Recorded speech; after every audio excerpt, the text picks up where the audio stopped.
All right. Well, good evening, MOPS International. I hope you guys are excited about tonight because I have two of probably some of my favorite people Huh. on the live stream with us tonight. I know you guys might be finishing dinner. You might be kind of tucking your kids away. And of course, this will be, you'll be able to watch it afterwards. So I want to go ahead and introduce you guys to David and Sissy. I'm going to let them actually talk more about themselves because they can do a much better job than I could. Yeah, I guess if you guys can just introduce yourselves, who you are, what do you do, and I mean, why you're so incredible, really. That is so kind. I can jump in first. I'm Sissy Goff, and I am a counselor at a place called Daystar Counseling Ministries in Nashville, Tennessee, where I have been counseling girls and families for, I think I'm at 27 years now. I lose track. Since awesome. 1993. And feel very privileged to get to do what I do on a daily basis, counseling girls, and with the help of my dog, who is my counseling assistant, Lucy. She's a Havanese, and she would like to be on the screen right now. Might have to grab her later. And have also written quite a few books, a lot with David. Have a new book coming out for girls called Raising Worry. Well, one for parents called Raising Worry-Free Girls, about girls and anxiety, and one for elementary age girls themselves. And I think that's about it. Just really excited. We love MOPS. Everything about the MOPS organization. And one of our favorite things to do every year is coming to MomCon. And we cannot wait this year for Orlando. So hoping to see a lot of you there when we come. What would you say, David? We do love it there. We're excited to be with you all and honored to be a part of this tonight. You're one of our favorite people too, right back at you. That's for sure. And I practice at the same place Sissy does and have been so thankful to be doing that work for the last 23 years. And my work is mostly with boys. Which doesn't mean I'm 4 years older than David, by the way. Yeah. I need to be saying that more regularly. Yeah. Same age. It's just an example of everything we talk about when we teach the class on boys and girls, which is that boys mature at a much different pace. So it takes us much longer to get to the finish line. So I took a long, swervy journey to finish graduate school. And Sissy went straight through. There's a picture of boys and girls right there. And so I've been really grateful to do that work for all these years and be a part of this amazing place. And we love when we get opportunities to travel together and bring the conversations that we're able to have in our offices to parents that we have a chance to interact with, things we're learning from kids and families.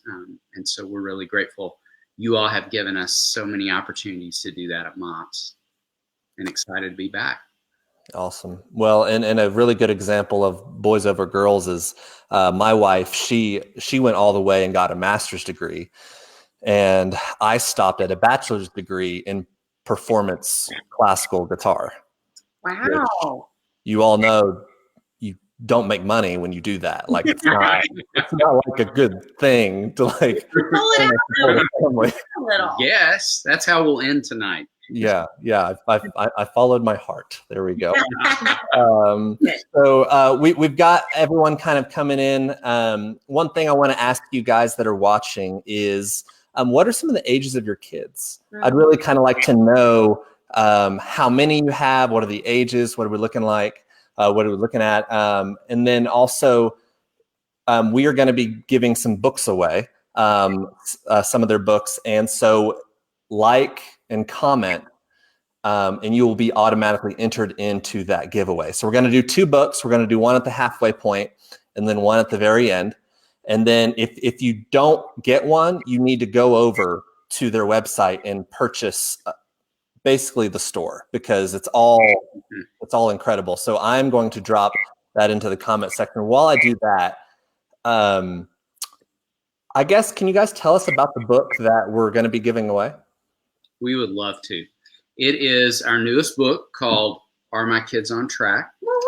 And we cover 4 emotional, 4 social, and 4 spiritual milestones that we want to see the kids we love moving toward, progressing toward throughout their lives. And the way we break the book down is we talk about what are the stumbling blocks for boys, what are the stumbling blocks for girls, excuse me, to moving toward these milestones, and then what are the building blocks that help them get there. And then we end every chapter with 10 practical, easy, user-friendly ideas that parents could implement on the spot to help kids progress toward these milestones. We talk about each of these milestones like muscles, and that for some kids, the muscles are just less developed. They're weaker and they need to be flexed and develop more. And for some kids, they're more developed.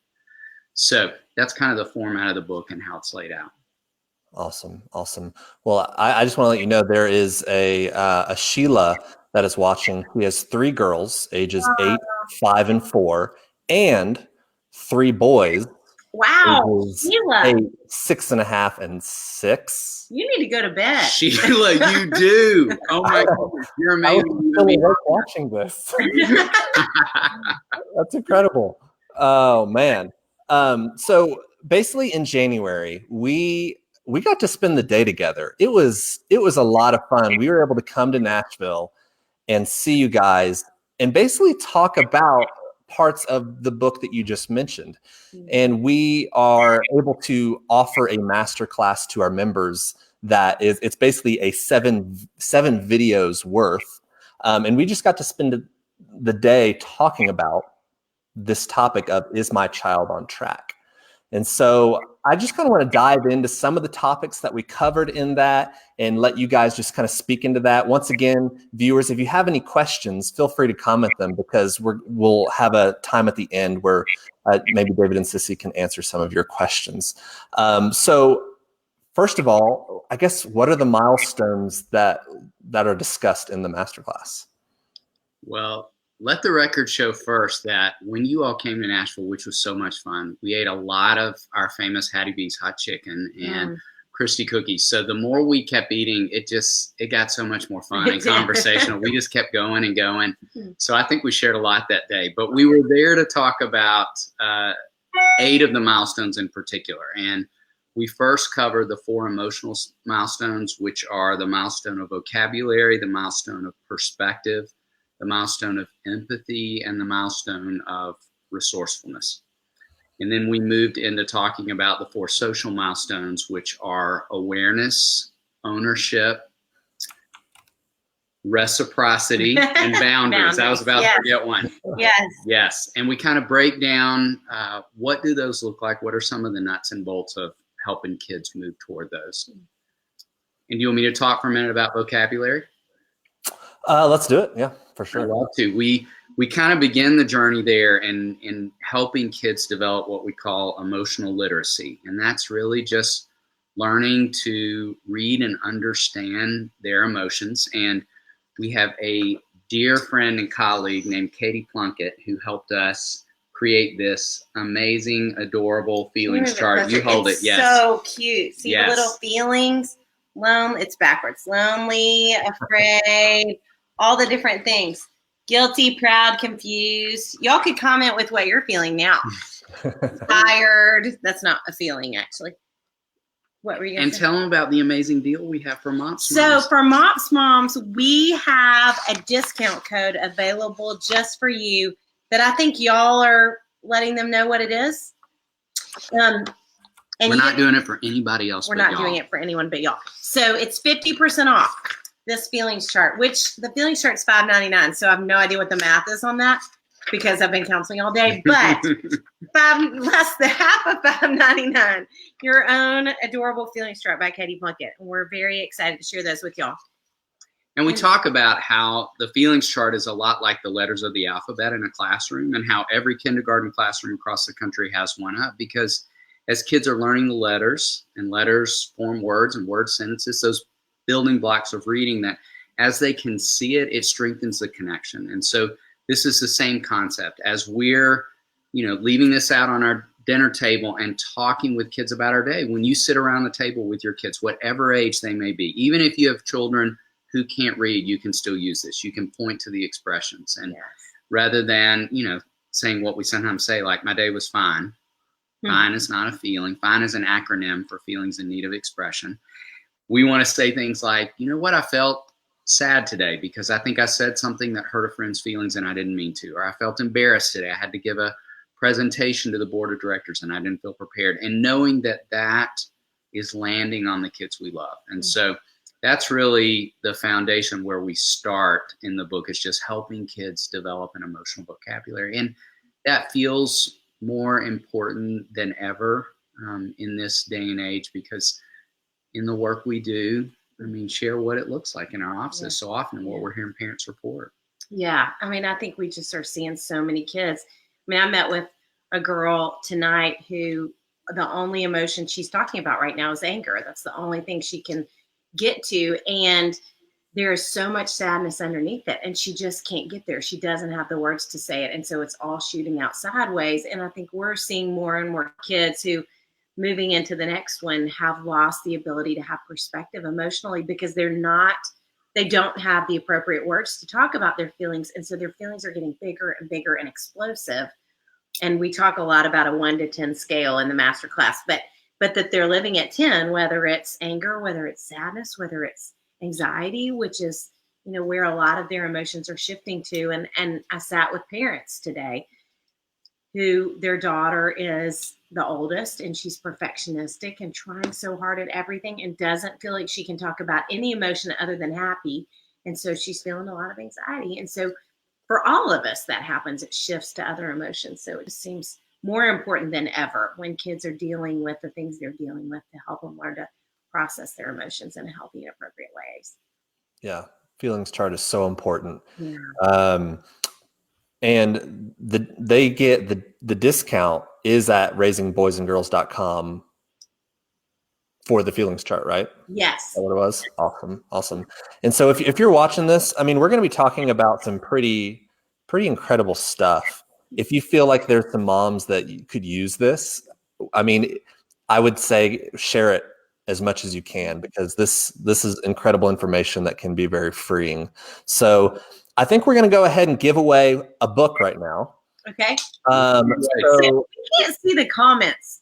So I don't know what we're doing wrong. Well, I can see them to give away. You can see them. I can see them. So what I'll do is I'm going to do I'm going to enter everything in, and then whoever I pick, I'll put in our little chat section that we have, and then that way you can then, hopefully it's a pronounceable name. You never know. And then we will go from there. So if you don't know, we're giving away 2 books. We're going to give away one now. The way to get into it is basically like and comment on this post. And then of course, sharing doesn't do it, but I mean, we're going to be talking about some pretty incredible stuff. So I think it'll be useful. All right. So I have our first winner. Oh, Gonna. Do we announce it? Go for it. The winner is Amanda Ward. Way to go, Amanda. Awesome. Amanda Ward. So Amanda, make sure that you message us on our MOPS, and then we will connect with you and get your information so that we can get that book out to you pronto. So we still have one more book that we're going to give away. And so like, comment, share, all the stuff. Laminated feelings chart too. Laminated feelings chart. Yes. How about that? We will. Wow. Awesome. So we talked about the feelings chart. It's super important. One of my favorite things that you guys talk about in the masterclass is reciprocity. And in a world right now where everything is so individualized, I feel like it's so important for our kids to, care about other people's feelings and how they are. And so much that we started actually, whenever we're at dinner with my 3-year-old daughter, she of course wants to interrupt and tell us. And we were like, well, sweetie, I want to hear about mommy's day, and then I'll hear about your day. And then sometimes we would choose her first, we would kind of go around.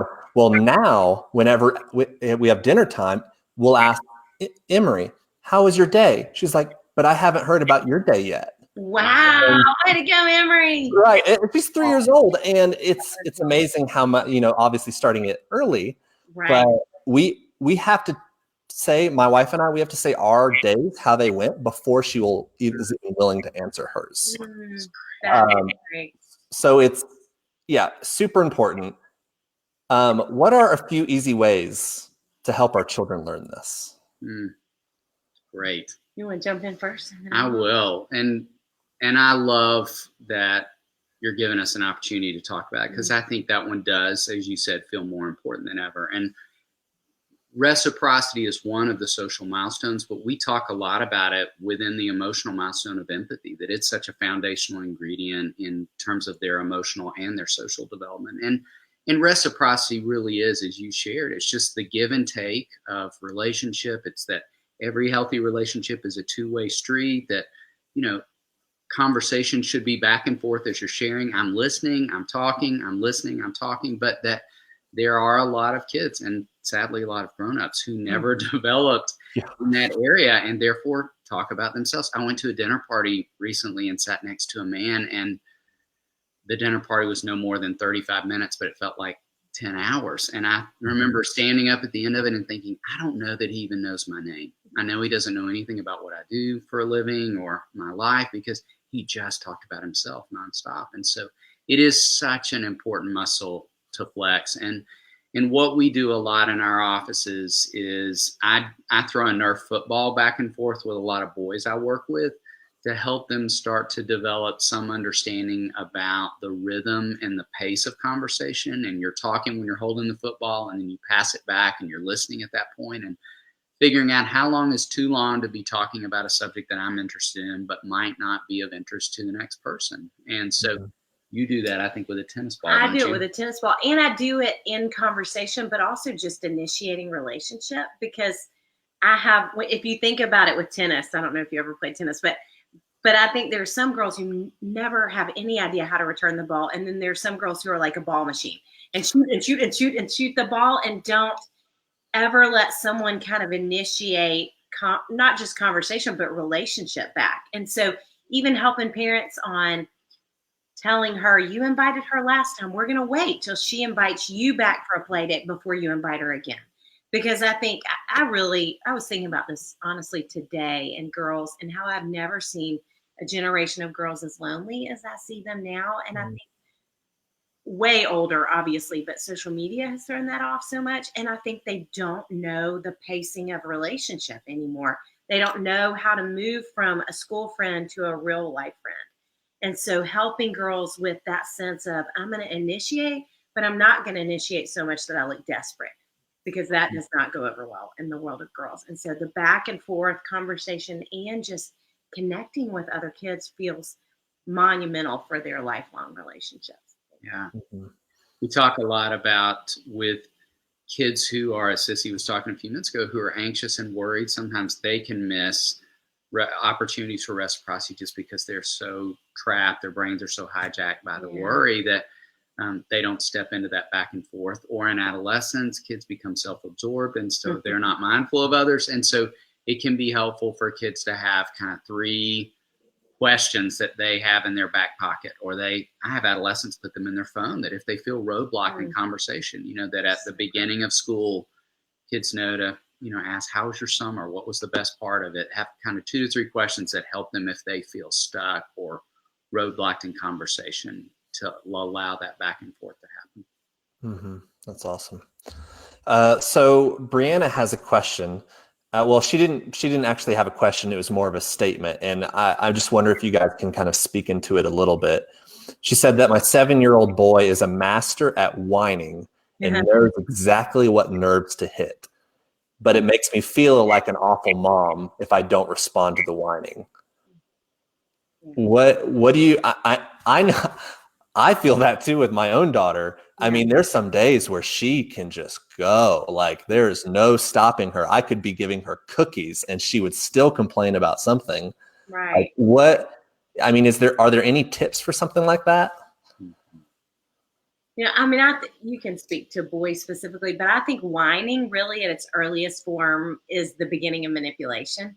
And so when we respond and we go for it, we're just reinforcing the manipulation. And so one of our favorite phrases is just try again. That if you're at the grocery store and he or she's asking for something, or there's something they're complaining about, I don't hear you when your voice sounds that way. So why don't you try and say that differently? Try again. And we don't have to get mad. It doesn't have to be a lesson, but just try again. And that we say that over and over, and that becomes a cue. We talk so much in the book about how cues are helpful to kids. that prompts them to say, this just doesn't work with my mom, or this doesn't work with my dad. Got to come at it a different way. I love that.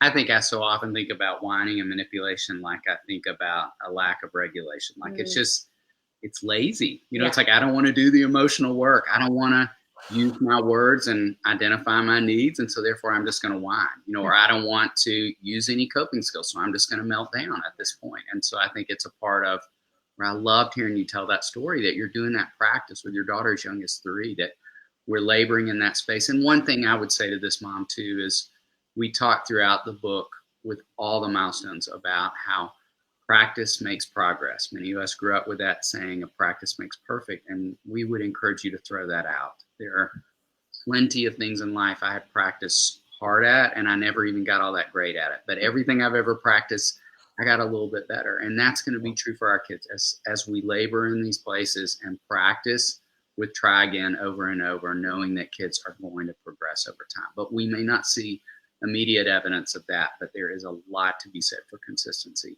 Yeah. Flexing muscles. That's awesome. I love the throwing out the practice is perfect thing. That's super important. So if you're just watching now, we're giving away one more book. The way you enter that is if you like and comment on this live stream. Also, I mean, we're talking about some pretty incredible stuff. So please share it on Facebook. Let other parents know, because we all have kids and they all know how to push our buttons. And so it's really good to, know how to deal with that sometimes. What we're talking about is a little bit of the masterclass that we filmed, and it's now available for all MOPS members on our members site.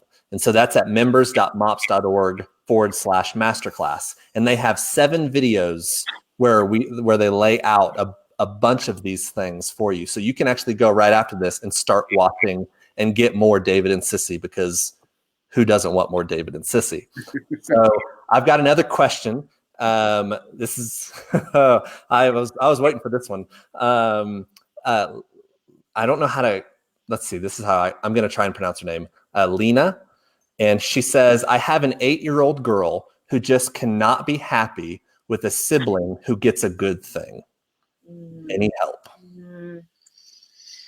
That's such a hard one. And I think there are girls who lean that way so much more than others. And in thinking about siblings, we talk so much about how important it is to serve each other.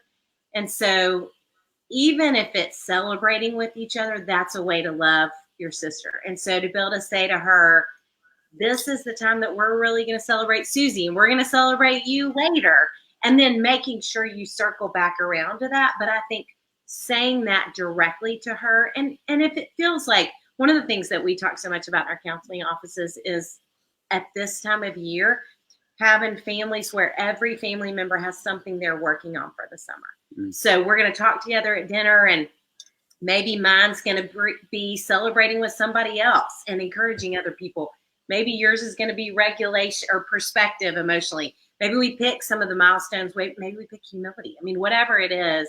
And so for that child to work on celebrating, encouraging somebody else. And then with kids, when they do that, you're reminding them at the dinner table, making a big deal out of it, even reinforcing it sometimes and giving them rewards based on what they're doing, but really helping her stop and take notice when she's doing that in a way that feels like it really does acknowledge her sister. And then when kids hurt each other, I mean, if she gets jealous and acts out of that, again, I was meeting with a family today of sisters and talking about what are consequences that one can give back to the other. And we were talking about these 2 sisters have to clean each other's bathroom, which is miserable for those girls, but it's so good because they're having to give back and even are aware that they're hurting their sibling. And so that feels like repairing the relationship in a really positive way. And so many of the ideas that Sissy is giving fit within a lot of what we talk about of just experiential consequences. Yes. And we really do believe that kids are primarily experiential learners. So anytime we can move them into an experiential context, like the practice we're talking about, like role play, or like try again, or like you're going to give back. Yeah. It takes us out of that trap of lecturing too much, talking too much with kids, and that information flying around the room but not really landing on them. But experiential practices, we believe, really are where kids make the strongest connection. That's awesome. That's awesome. So obviously you guys have a book and we have our masterclass. What are some, I guess, key points that are in your book that might not be covered in the masterclass that people would be like, the masterclass was great, but I also need that in my life? What are some of those key things that might not be in our masterclass?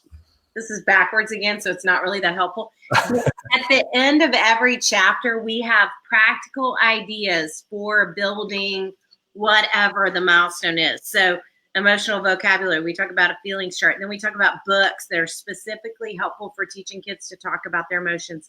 Movies, way to have conversations with them around that. Different resources, ways to incorporate art.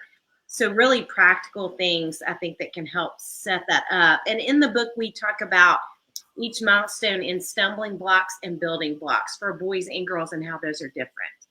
That's what I was thinking. I feel like that will be the place where you could do a much deeper dive. Is unique to gender, like the questions tonight.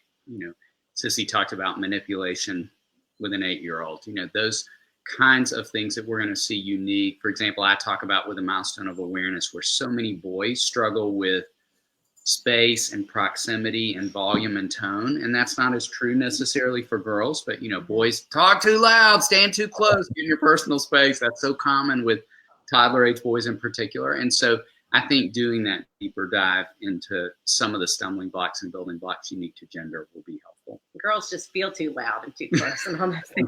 But the other thing we have is if you go to our website, which is raisingboysandgirls.com, I think it's on right now. And we also have a podcast, and we have 2 seasons that are out now. And season 1 is based on this Are My Kids on Track information.